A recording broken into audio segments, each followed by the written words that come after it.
녹음이 되고 있습니까? 자, 진행을 해봅시다.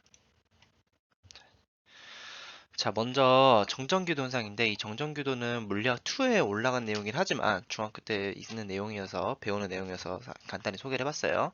자, 플러스를 가까이 하게 되면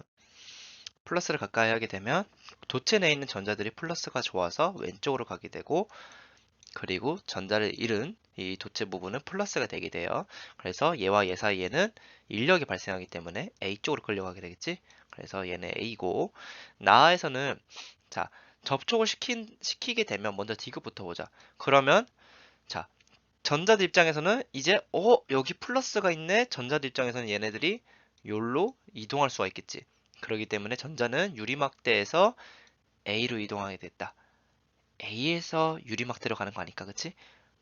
그래서 틀린 내용이고, 그리고 니은 A는 유리막대에서 이게 접촉시키고 나서 다시 보면 얘는 전체적으로 플러스가 되긴 되는데, 아, 근데 이 플러스가 가까이 가게 되면 여기 있는 전자들이 그나마 살짝 이동을 가게 돼서 여기 있는 플러스가 더 많아지게 돼요. 그래서 이쪽 부분은 플러스가 되고 얘랑 같은 전하량이지. 그래서 니은만 맞게 되겠습니다. 답은 2번이 되겠습니다. 그리고 자, 어허. 자, 이어서 2번 해보겠습니다. 2번. 자, 수소기체. 자, 이거 뭐야? 흡수 스펙트럼인가? 그치. 지금 수소기체를 통과한 백색광을, 그럼 자, 수소기체가 있는데, 이 수소기체에다가 백색광을 투과시켰대. 그랬을 때 나온 빛들을 보니까 그 스펙트럼을 쭉 봤는데, 파장별로 어떤 일부 부분에서 빛이 사라졌다는 거야. 그 얘기는 그 부분에 해당한 빛만 흡수를 했다는 거지. 지금 보니까 백색광의 가시광선 영역이니까 얘는 발머 계열이네, 그치? 발머 계열. 두 번째 궤도로 떨어지는 모든 떨어지는 게 아니지. 두 번째 궤도에서 세 번째 궤도, 네 번째 궤도, 다섯 번째 궤도로 흡수하는 전자들이 이런 해당하는 빛들을 흡수한다라는 걸 기억하고 있지. 자, 흡수 스펙트럼 맞는 얘기고 수소 원자 내에서의 전자 에너지 준위는 양자화되어 있다. 띄엄띄엄 끊어져 있다라는 거야. 맞네. 보어의 첫 번째 가설이지. 광자의 한계 에너지는 파장의 A인 빛이 파장의 B인보다 붓다. 보면 지금 다시 지워서 볼게. 잘 안 보이니까. A가 지금 왼쪽이고 A가 왼쪽이고 B가 오른쪽이지, 그치? 얘가 더 파장이 짧고 얘가 파장이 더 커요. 파장이 짧은 애들이 더 에너지가 크다고 했어. 그러면 광자 한 개 광자 에너지는 진동수에서 결정이 되는데 얘는 파장에 반비례하지, 그치? 그래서 A가 파장이 더 짧기 때문에 B보다 더 크지. 파장 A가 B보다 짧기 때문에 더 에너지가 커요. 그래서 답은 기억 니은이 되겠습니다. 자, 소리의 간섭 현상인데, 자, 우리가 간섭 현상에 의해서 같은 위상이 동시에 똑같은 그 규칙적인 골마루 동일한 위상이 동시에 같은 진동수로 발생하게 되면 여기에 이제 그 보강간섭, 상쇄간섭, 보강간섭, 상쇄간섭 이렇게 반복이 된다고 했었어. 그때 물결파로 막 이용해 설명을 했었는데, 근데 그 물결파를 쭉 보게 되면 이렇게 짝 잘라 보게 되면 보강 상쇄 이걸 찾아낼 수가 있거든. 그래서 자 세기가 같고 파장이 람다인 소리가 같은 위상으로 발생시키도록 한다. 그리고 그리고 점선에 따라 이동하면서 보강 간섭이 일어나는 점 A와 그리고 상쇄 간섭이 일어나는 점 B를 찾고 A와 B 사이의 거리를 측정한다. 즉 다시 말해서 이 보강 간섭과 보강 간섭이 일어난 사이의 거리를 측정을 한대. 그리고 S 그러면 여기 S1이 있고 S2가 있겠지? 그러면 S1과 S2로부터 각 경로차를 구한대. 얘와 얘 사이의 경로차를 구하고 그리고 얘와 얘 사이의 경로차를 구해본대. 그 다음에 D를 변화시키면서 관측해본대. 자, D가 뭐니? 이 녀석의 간격이 D인가? D가 어디니? 얘가 D였구나. 쏘리. 얘는 간격이 아니네. D가 아니네. 그치? 얘를 변화시키면서 관측해본대. 자, 뭐 첫 번째. A는 요게 A고 요게 B지. 아, 상세 얘가 보강이고 얘가 상세구나. 쏘리. 보강간섭에서 상쇄간섭이라는 점을 찾는데, 오케이. 그랬을 때 A에서는 보강간섭이라는 점에서는 B에서보다 소리가 크게 들리지. 당연하지. 상쇄간섭이라는 곳에서는 소리가 안 들리지. 왜? 그 이런 파와 이런 파가 만나서 둘이 어떻게 된다고 했어? 상쇄가 된다고 했지?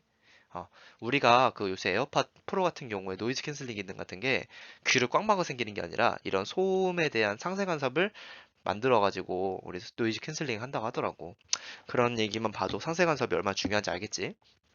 자, 두 번째 S1과 S2로부터 B까지 경로차는 람다의 정수배다라고 되어 있는데, 자, B는 뭐였어? 상쇄 간섭이라는 곳이었지. 상쇄 간섭은 반파장의 홀수배, 반파장이 홀수배가 되는 지점이 바로 뭐라고 했어? 상쇄 간섭이라는 곳이었지. 근데 자, 람다의 정수배가 된다는 얘기 뭐냐면 반파장의 짝수배가 된다는 얘기야.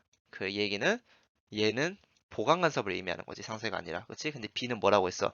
B는 상쇄 간섭이라는 지점이라고 했지? 그러니까 틀린 내용이고 D를 감소시키면 이 녀석과 이 녀석을 감소시키면 A와 B 사이 거리 증가한다. 이거는 사실 어, 너희들이 배우지 않았어. 이거는 미안해. 이거는 사실 교육 과정이 그동안 여러 번 뒤죽박죽 섞이면서 자, 그 정확히 말하면 보강 간섭과 보강 간섭 사이, 상쇄 간섭도 있긴 있는데 자, 보강 간섭과 보강 간섭 거리 사이의 거리를 우리가 델타 x라고 했을 때 이 보강 간섭과 보강 간섭 사이의 거리 델타 x는 그 파원 사이의 거리에 반비례하고 이 녀석 파원과 이 이 측정 사이 거리를 L이라고 했을 때 이 L의 거리에 비례를 하고 그리고 파장에 비례를 하게 돼요. 이게 영의 이중슬릿을 좀 배워야 하는데 이 내용이 물리학 2로 올라갔어. 부분적으로 올라가고 이 내용이 좀 너희들 풀기는 쉽지 않았을 텐데 자 결국 이 D를 감소시키면 A, B와 사이 거리 요 있지? 정확히 말하면 얘는 보강과 보강 사이 거리가 아니라 보강과 상쇄 사이 거리이기 때문에 이 각 어쨌든가 그 값이 2분의 1이겠지? 어쨌든가 이 값이 줄어들게 되면 요 값은 전체적으로 커질 수밖에 없어요. 그래서 이게 맞는 얘기가 됩니다. 그래서 답은 기억 디귿이 되겠습니다. 이거 틀렸다고 선생님이 뭐 너무 뭐라고 점수는 너무 연연하지 마. 어차피 우리 지금 그 점수보다는 우리가 배워가는 게 중요한 거니까. 그래서 이렇게 알면 될 것 같고. 자, 두 번째. 자, 굴절이네. 아따 쉽다. 자, 물결파가 매질 A에서 매질 B로 진행했대. 자, 파장부터 비교해보자. A가 파장 B가 더 크지. 그 얘기는 뭐냐면 속도가 당연히 B에서 더 크기 때문인 거야. 진동수는 어떻다고 했어? 항상 동일하다고 했지. 자, 그랬을 때, 자, 얘가 굴절률이 어떻게 된 거야? 이 녀석이 더 큰 거지, 굴절률이. 그치? 얘가 미라고, 얘가 소한 곳이지. 자, 그랬을 때, 물결 발속력은 A에서가 B에서보다 크다. 틀렸지? B가 더 크지. 물의 깊이는 자 물의 깊이랑 속력은 정확히 말하면 물의 깊이의 루트 값에 비례하게 돼. B가 A보다 깊기 때문에 속력이 빠른 거고 파장이 긴 거예요. 그래서 B가 A보다 깊다. 맞는 얘기고 세타는 입사각이다. 세타 입사각 아니야. 바로 요 법선과의 각도가 바로 입사각이야. 그래서 틀린 내용이 되겠습니다. 답은 2번이 되는 거고 그 다음에 자 잠수함이 초음파를 이용해서 빙사 이거 이용해서 반사되는 거를 찾는 거지. 자, 초음파는 종파이다. 맞지? 음파의 종류니까. 초음파 반사되는 성질을 이용해서 그 반사되는 파로 가지고 여기에 빙산이 있다 라는 거 알아내는 거지. 그래서 맞는 내용이고 초음파는 공기 중에서 진행할 수 없다. 뭔 소리야? 공기 중에 진행할 수 있지. 박쥐도 마찬가지로 초음파를 이용해서 이제 벌레 위치를 알아내봅니다. 진공만 아니면 다 돼. 그래서 우리가 초음파를 못 듣는 이유는 그 우리 귀 자체가 보통 20Hz에서 2만 Hz 2만 헤르츠까지 아니구나 20만 헤르츠까지 들을 수 있는 걸로 알고 있어. 나이가 들면 들수록 그 가청 주파수가 줄어들게 되는데 아무튼 그래서 기억 니은이 답이 됩니다. 자, 요게 가장 대표적인 문제인데 물결파 두 개가 만들었을 때 자, 선생님이 저번에 이거 있지. 요거 요 선들 보여? 요 물결파가 그 정지되어 있는 것 같은 거 요게 바로 마디선이야. 그리고 요게 바로 가운데 얘네들 있지. 이게 마루가 합쳐진 곳이 우리가 하얗게 까맣게 되고 골과 골이 만나고 곳이 까맣게 돼버려. 그렇게 돼서 여기가 이제 보강간섭이라는 지점, 상쇄간섭이라는 지점, 보강간섭이라는 지점, 상쇄간섭이라는 지점 이렇게 발생을 하는데 이에 대한 설명 옳은 것은 P 봐봐. 점선과 지금 선생님이 지금 슬라이드를 보고 있는데 너무 안 보이거든. 자, 실선, 실선점, 점선과 점선이 만나는 거지. 보강간섭 맞겠지. 혹시 아니면 그 선생님 잘못 설명하고 있으면 그 잘못 설명했다고 그 말을 해줄 수는 없겠지만 너희들이 고쳐서 들어야 돼. 자, PQR 같은 경우 자, 수면이 가장 낮은 곳은 골과 골이 만나는 거겠지. P가 골과 골이 만나는 곳 아니야? 그치? Q는 골과 마루가 만나는 곳이 빵이지. 그러니까 아니고 S1과 S2 사이의 경로차는 자, 요거는 S1에서 R까지 경로의 길이는 람다고 S2에서 R까지는 하나, 둘, 2람다지, 그치? 2람다 빼기 람다니까 경로차는 람다가 되겠네요. 그래서 맞는 얘기가 되겠네요. 그래서 답은 기억 디귿이 되겠습니다. 자, 이게 우주 배경 복사가 C에 속한데, 그 안테나래. 자, 이거 쌤이 외워두면 좋다고 했지. C는 이 가운데 있는 거 뭐야? 마이크로파지. 파장이 대체로 마이크로미터 정도 되기 때문에 마이크로파라고 했고, 자, 진동수는 자, 1로 가면 갈수록 진동수는 더 커져요. 그리고 1로 가면 갈수록 파장이 더 크다고 했었지. 얘는 지금 파장을 나타내는 거야. 진동수는 A가 B보다 크지 당연히. 진공의 속력은 A가 C보다 크다. A가 C보다 크다. A가 C보다 크다. 자, 진공의 속력은 언제나 파장의 종류와 상관없이 진동사 상관없이 빛의 속도 약 30만 km/s로 일정합니다. 이거는 매질하고 관련 있는 거지 파장의 종류와 전혀 관련이 없어요. 그래서 틀린 얘기야. 답은 1번.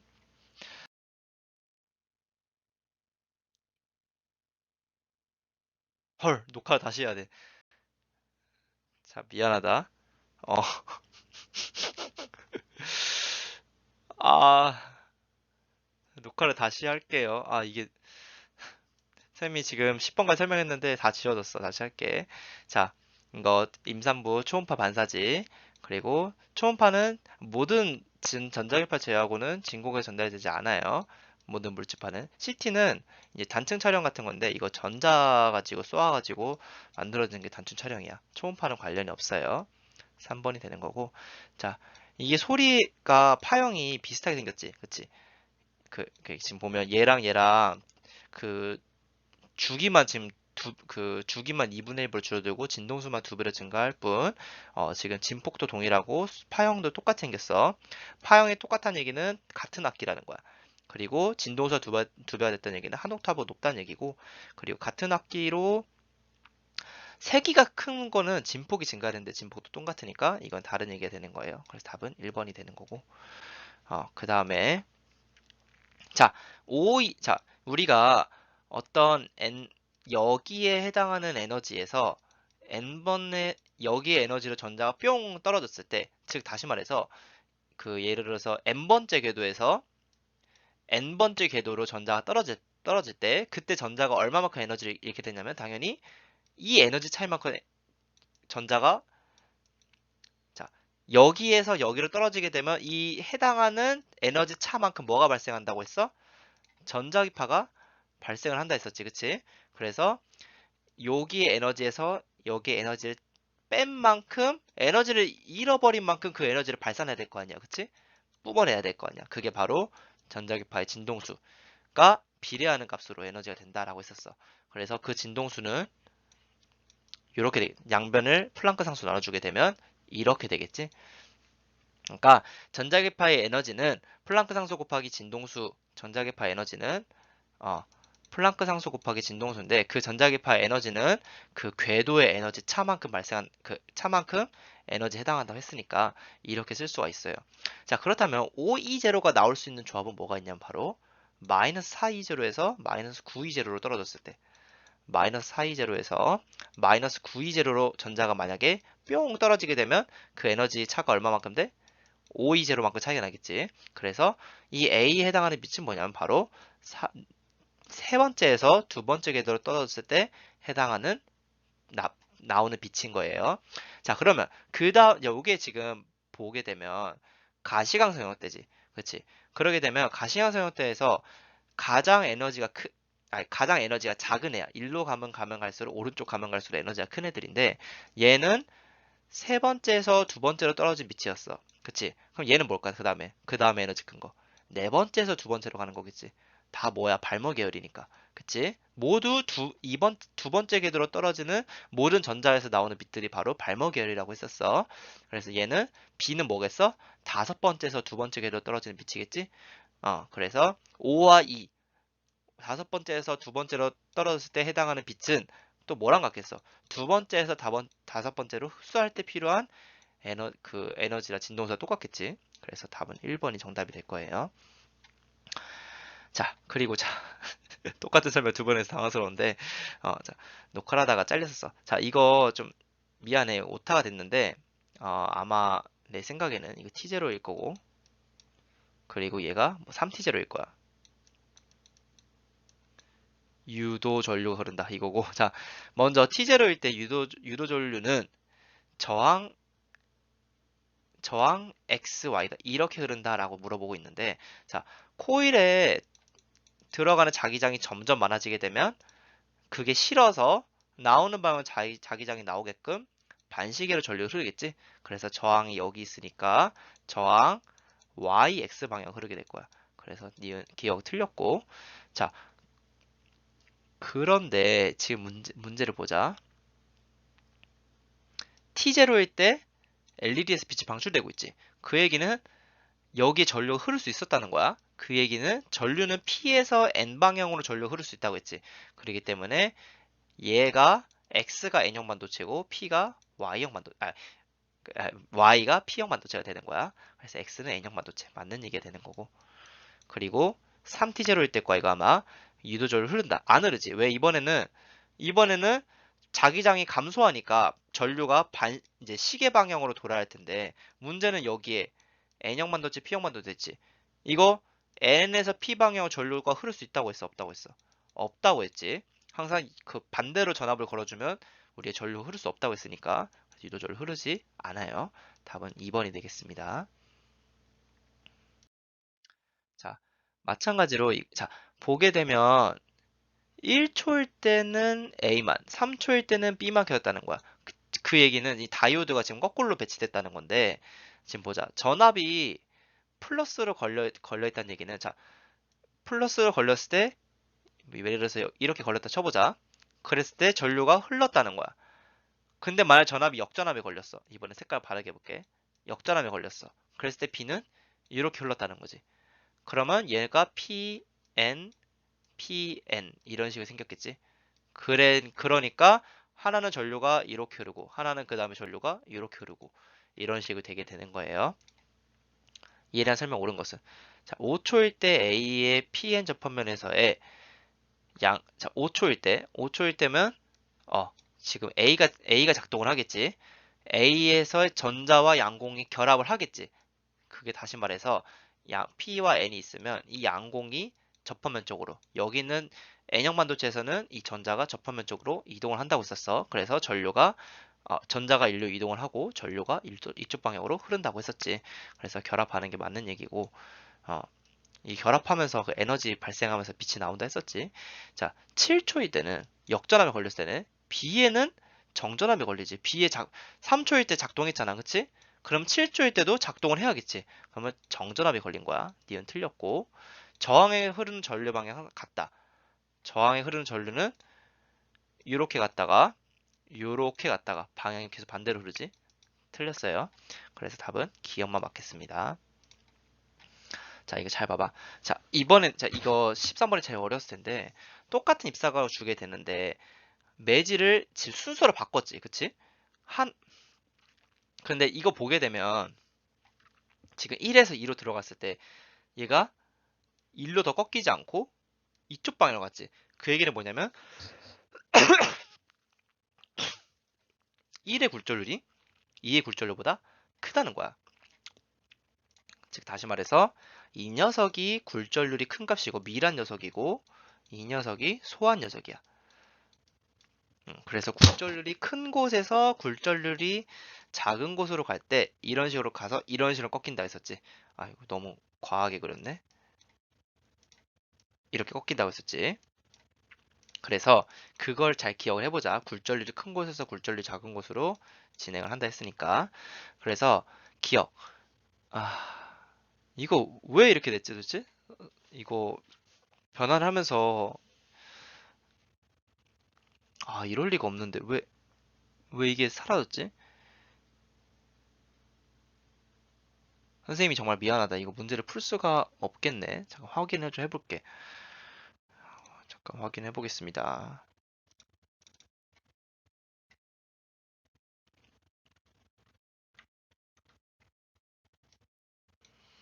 음,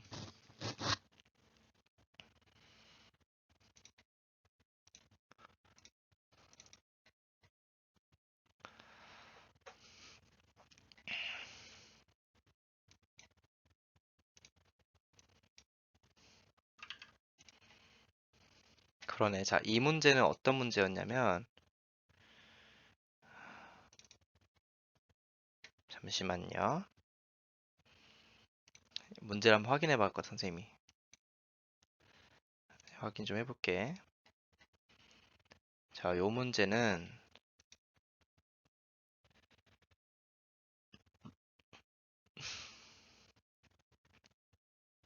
요 문제가 어디 있는 문제였더라.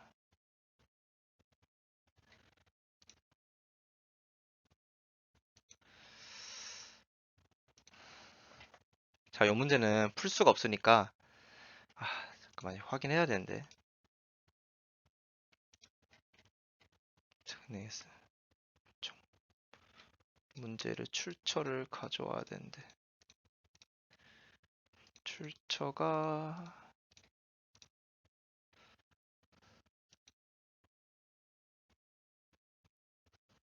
잠시만.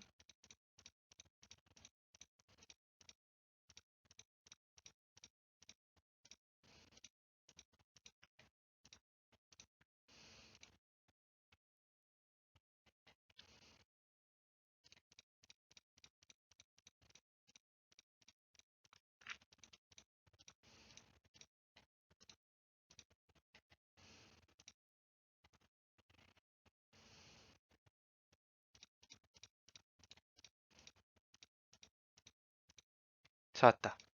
자, 출처가 뭐냐면, 한번 봅시다. 이게 자, A의 속력은 1에서가 2에서보다 작다라는 이 얘기. 이거 선생님 분명히 입력을 했었는데, 아, 입력하다 말았나 내가? 자, 슬라이드쇼 보게 되면, 자, A의, 자, 보면 문제가 어떠냐면 읽어줄게요. A의 속력은 1에서가 2에서보다 작다. 이 얘기예요. A의 속력은 1에서가 2에서보다 작다. 1이 미라고 2가 소화지, 그치? A의 속력은 1에서가 2에서보다 작다. 당연히 맞겠지. 미란 데서 다 작으니까. 그 다음에 두 번째는 뭐냐면, 두 번째로는, 어디있지?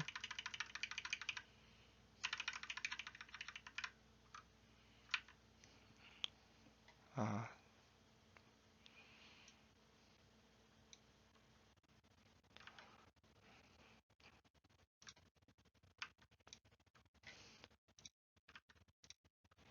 어딨니?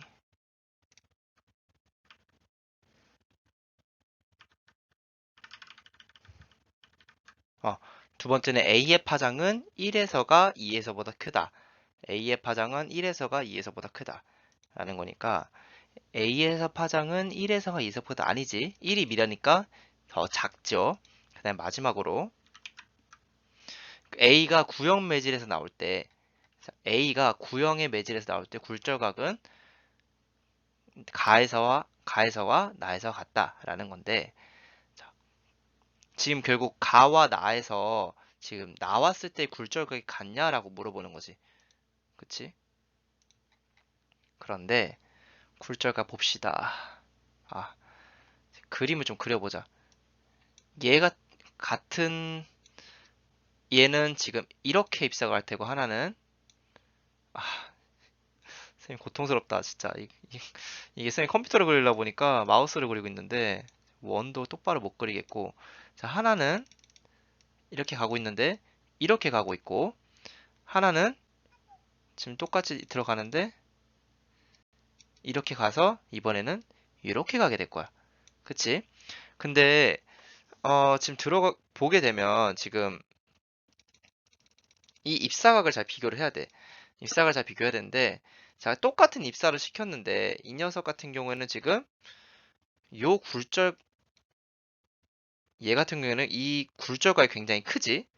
굴절이 크기 때문에 얘 같은 경우에는 입사각이 작게 돼요. 근데 반면에 얘는 굴절각이 작지.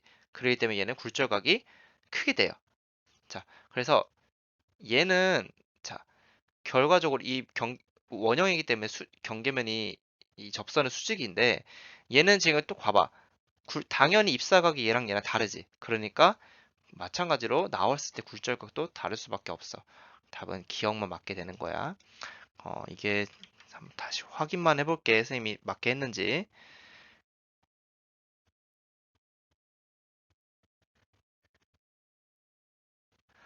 선생님 맞기만 했는지 확인만 해야 되는데,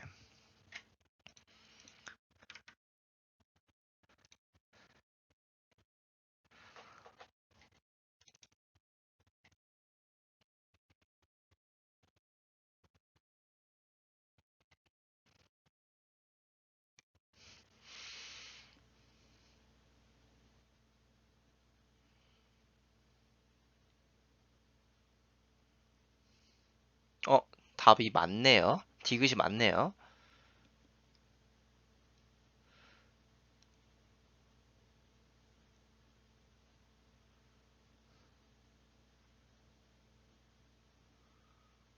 아, 지금 세타로 갔냐 그걸 물어보는 거지. A랑 B랑 비교하는 게 아니라.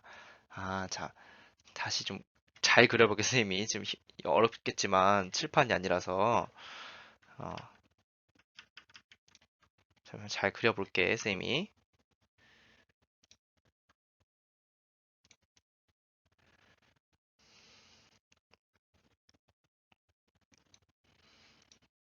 자, 자, 보게 되면, 자, 얘가 지금 세타로 입사를 하고 있지, 그치? 그럼 잘 그려볼게. 세타로 입사를 하게 되면, 자, 먼저 2에서 1으로 갈 때는 지금 얘가 요렇게 꺾였지, 그치? 그러니까 이 각이 지금 더 작게 돼요. 자, 그랬을 때, 자, 빛이 세타로 들어가 세타 프라임을 굴절을 하게 됐지.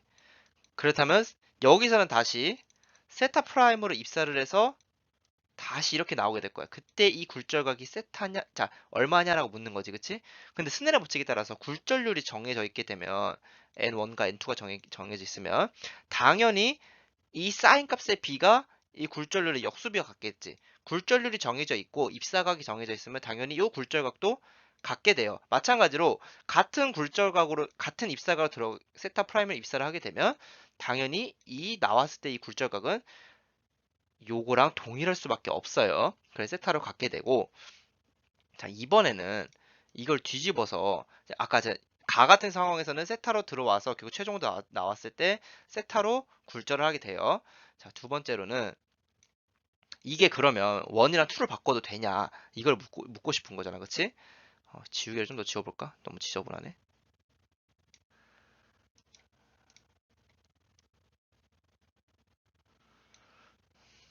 자, 이번에는 똑같이 입사를 하는데 똑같이 입사를 하는데 이번에는 더 심하게 꺾여. 이런 식으로. 자, 그러게 되면 이 굴절각은 이번에는 입사각보다 작겠지. 그치? 근데 이등변 삼각형이기 때문에 얘는 마찬가지 세타 프라임 나오게 되고, 자, 그리고 여기 접선을 다시 그어서 이때 나오는 굴절각이, 자, 요게 법선이겠지? 그랬을 때 다시 이렇게 나오게 될 텐데, 자, 들어가서 이렇게 나오게 될 텐데, 자, 이게 이번에는 미란 매질이고 여기가 미란 매질이고 여기가 소환 매질이야.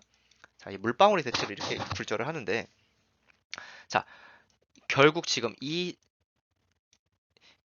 가상황이나 나상황이랑 다른 건 뭐냐면 요 굴절각이 가상황 같은 경우에는 세타보다 더 크고 나상황 같은 경우에는 이 굴절각이 요 세타보다 작아요. 하지만 들어갔을 때 세타를 입사하게 되면 나왔을 때를 세타를 입사한다. 요거는 언제나 동일할 수밖에 없어요. 왜냐면 n2 sin 세타는 n1 sin 세타 2 프라임이기 때문에 이게 이렇게 여기와 여기 입사각과 굴절각이 정해지게 되면 여기도 여기 입사각이 요거랑 같을 수밖에 없기 때문에 여기 굴절각 여기 입사각은 요 굴절각에 같게 되고 그랬을 때 나오는 이 굴절각도 마찬가지로 여기랑 같을 수밖에 없게 돼요.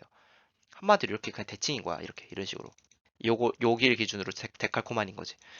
굴절률이 정해져 있고 이 입사각이 정해져 있으면 이게 다시 말해서 이렇게 진행을 하나 아니면 이렇게 진행을 하나 어차피 똑같아야 되잖아. 그치? 빛이라는 게. 그래서 결과적으로 세타를 입사하면 세타 2 프라임으로 굴절하게 되고 세타 2 프라임으로 입자를 시키면 다시 세타로 굴절한다. 이 똑같은 내용이기 때문에 그래서 이거는 둘 다 가나나나 세타로 나오게 돼요. 그래서 맞는 얘기가 되겠습니다. 아, 좀 어렵겠다. 자, 그리고 이거는 문제를 풀 수 없었을 테니까 패스를 할게요. 어, 자, 벌써 이제 31분 정도 진행했는데, 자, 빠르게 해봅시다. 자, 그림 가와 같이, 자, 4쿨룸과 마이너스 2쿨룸이래. R만큼 떨어져 있대. 자, 그랬을 때, 그때 작용하는 힘의 크기를 F1이라고 하지. F1은 어떻게 돼요? 쿨룸의 법칙에 따라서 KR 제곱분의 뭐 6 정도 되겠지? 6쿨룸. 아, 4 곱하기 2. 미쳤어. 왜 더했니? 선생님 미쳤네. 자, 8 정도 되겠지? 어, 그런데 만약에 접촉시킨 후 R만큼 떨어졌대. 접촉시키게 되면 생각을 해보자. 얘는 플러스가 4개가 있어. 그 다음에 얘는 마이너스 2개 있어. 자, 그러면 얘가 전자가 1로 가서 얘랑 상쇄되겠지. 마찬가지로 얘가 여기로 가서 이 녀석과 상쇄되겠지. 그치? 그러면 결과적으로 이렇게 되는데 얘네가 플러스가 왼쪽에 있을 이유는 없지. 골고루 퍼져야겠지. 그래서 요게 하나씩 나눠 가지게 돼요. 그래서 퍼지게 되면 다시 떨어뜨려 놓으면 어떻게 되냐면 플러스 하나와 플러스 하나가 되게 돼요. 그래서 플러스 1쿨룸, 플러스 1쿨룸이 돼요. 접촉시키면 어떻게 되냐면 그 마이너스와 플러스 만나서 상쇄된다. 그리고 남은 전하들이 골고루 퍼진다. 라는 걸 잘 기억하시고 자 그래서 플러스와 플러스 1쿨룸인데 그랬을 때 거리 R만큼 똑같이 떨어뜨리면 그때 얘와 얘 사이 전기력의 크기는 뭐 이건 청력이겠지. R제곱분의 1 곱하기 1 이거겠지. 그래서 얘는 얘의 몇 배야? 8배고 얘는 얘의 몇 배? 8분의 1배가 되겠지. 그래서 F1 대 F2는 8대 1이 되겠습니다. 그래서 정답은 8대 1 이거 되겠네. 자 이거는 이제 가장 기본적인 문제인데 자 얘는 잉여전자가 더 있으니까 얘는 뭐야? N형 반도체 얘는 뭐야? P형 반도체겠네. 가는 P형 반도체다. 틀렸지? 니은 X의 원자가 제수는 5개이다. 그치? 이게 그 5개랑 그리고 위쪽에서 하나씩 만나가지고 잉여전자가 하나 생긴다고 했었어. 5개 맞는 얘기고 Y는 뭐 붕소 같은 경우에 3족 원소지. 그럼 최외각 전자가 3개니까 결국 하나 전자가 모자르게 돼서 양공이 생긴다 했어. 그래서 맞는 얘기 되지. 답은 니은 디귿이 될 테고. 자, 이거 너무 기본적인 문제다. 이건 중학생 때부터 나왔던 거. 자, N극이 가까이 오면 야, N극 오지 마 하고 위에 N극 밑에 S극이 되게끔 S극이 멀어지면 S극 어디가 가지 마 하고 위에 N극 밑에 S극이 되도록 이제 솔레노이드 전류 흘러줘야겠지. 그렇게 흐르려면 전류가 이렇게 흘러야겠다. 얘도 마찬가지로 이렇게 흘러야겠지. 암페르 오르스 법칙에 따라서. 그래서 전류는 이렇게, 전류도 이렇게. 그래서 나에서 전류 방향은 A, 금육의 B다 맞는 얘기고 가에서 코일에 흐르는 전류에 의해서 솔레노이드 내부 형성된 자기장의 방향은 자석의 운동 방향과 반대 방향이다. 자, 가 보자. 자, 얘 운동 방향 아랫 방향이지. 솔레노이드 내부에서 자기장은 항상 그 솔레노이드 내부 자기장은 S에서 N 방향 생긴다 했어. 그렇기 때문에 반대 방향이지.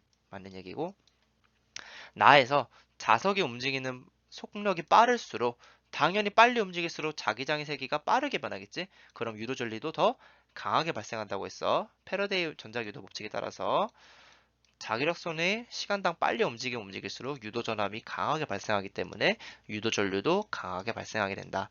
그래서 유도 전류가 세게 흐른다. 빠른 경우가 느린 경우보다 세게 흐른다. 맞는 얘기 되겠지? 그래서 답은 기억 니은 되겠구나. 자, 이것도 마찬가지 쉽네요. S극이 멀어지고 있네. S극 어디가 멀리 가지 마 하고 위에 N극 밑에 S극이 되게끔 전류의 위에서 봤을 때 반시계 방향으로 전류가 흘러줘야겠네요. 그치? 그래야지 저 멀어지는 자석을 붙잡을 수 있을 거야. 코일을 통과하는 자기력 쓰는 개수는 점점점 자 S극이 멀어진다는 얘기는 뭐냐면 자 S극이 원래는 S극이 가까이 있을 때는 이렇게 들어가는 색깔을 바꾸자. 이렇게 들어가는 자기력 쓰는 개수가 많았었어 되게. 근데 그게 점점점 줄어들고 있는 상황이야. 그게 하나씩 줄어들고 있는 상황인 거지. 이런 식으로. 자기력 쓰는 개수는 당연히 감소하는 거지. 멀어지고 있으니까. 그리고 코일과 이 멀어지는 애를 붙잡으려 하니까 인력이 작용하겠지. 청력이 아니지, 그치? 청력이지? 청력이 작용하는 거 아니에요. 답 디귿이겠네. 유도전류 방향은 반시계 방향이다. 맞는 얘기고 답 디귿이 되겠습니다. 자, 그리고 자기장 세기가 증가했다 감소했네. 자, 코일에 들어가는 자기력선의 개수가 점점점 증가한다는 거지. 자기장이 강해진다는 얘기는. 점점점 많이 증가하면 이 코일 입장에서는 들어가는 게 너무 많은 게 싫어져서 상쇄시키게끔 야 너무 들어오는 게 많아 들어오지 마 이렇게 되게끔 나오는 자기장이 만들어지게끔 어떻게 되겠어? 반시계 방향으로 전류를 흘려줘야지 나오는 자기장 만들 수 있겠지. 그래서 처음에 1초일 때 흐르는 유도 전류의 방향은 반시계 방향이지. 0초에서 2초일 때 도선에 흐르는 유도되는 전기 기전력의 크기는 이때 자기력선의 변화랑 이때 자기장의 변화랑 이때 자기장의 변화랑 누가 더 급격하니? 이 녀석이 더 급격하지. 우리가 항상 유도 전압이라는 것은 급격하게 자기장이 변할수록 급격하게 자기력선이 변할수록 더 강한 유도 전압이 발생한다고 했어. 그래서 기울기를 비교해 봤을 때 기울기 보자. 이 녀석은 2초 만에 이만큼 증가했네. 얘는 4초 만에 이만큼 감소했네. 즉 기울기가 이 녀석보다 2배만 더 크다는 거지. 그렇기 때문에 당연히 0초부터 2초일 때가 유도된 기전력이 2부터 6초까지보다 2배가 맞는 얘기가 되는 거예요.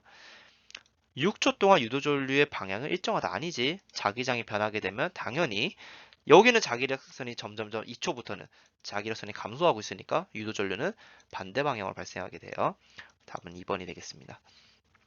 자, 19번 보게 되면 이제 이거 왜 원자 내에서 물질 내에 자기장이 발생하냐? 이 궤도에 의해서 또는 전자의 스핀에 의해서 발생한다 했었어. 자, 그래서 전자는 마이너스 음전하지, 그치? 음전하가 이렇게 움직이게 되면 전류는 어느 방향으로 흐르는 거야? 전류는 이쪽 방향으로 흐르는 거지. 그래서 전류가 이렇게 흐르게 되면 자기장이 어떻게 발생을 해? 자기장이 이렇게 발생을 하지. 그치? 그래서 가에서 전자의 궤도에 의한 자기장의 방향은 A에서 B 방향이 아니라 B에서 A 방향이겠지? 틀렸고, 그치? 전자가 시계 방향을 돌고 있네.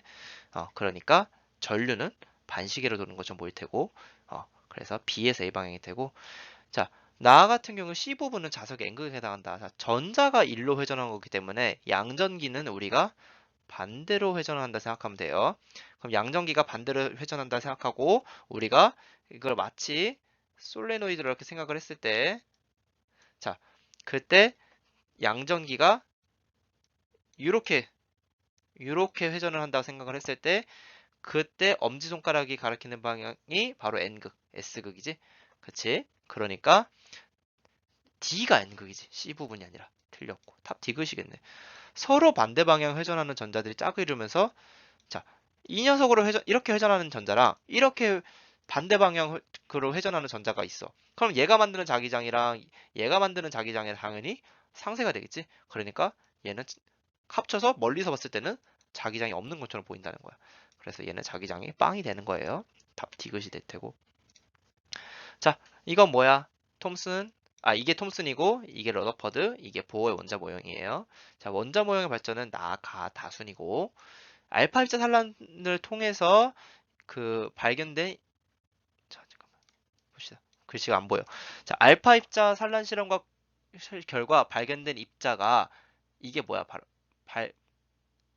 표현된 원자 모형은 가다이다. 즉 톰슨의 원자 모형으로는 알파 입자 산란 실험을 설명할 수 없다. 원자핵이 발견된 거지, 그치? 그렇기 때문에 톰슨의 원자를 제외하고 가다는 우리 알파 입자 산란 실험을 설명할 수 있죠. 그래서 이거 니은 맞는 얘기고 디귿. 다의 모형은 다전자 원자의 선 스펙트럼 설명할 수 있다. 다전자 원자는 안 돼요. 오로지 수소 원자만 설명 가능하고 다전자부터는 그 현대 원자 모형 오비탈로 설명해 줘야 돼. 그래서 틀린 얘기가 되겠습니다. 그래서 답은 기억, 니은. 자, 이렇게 마무리하겠습니다.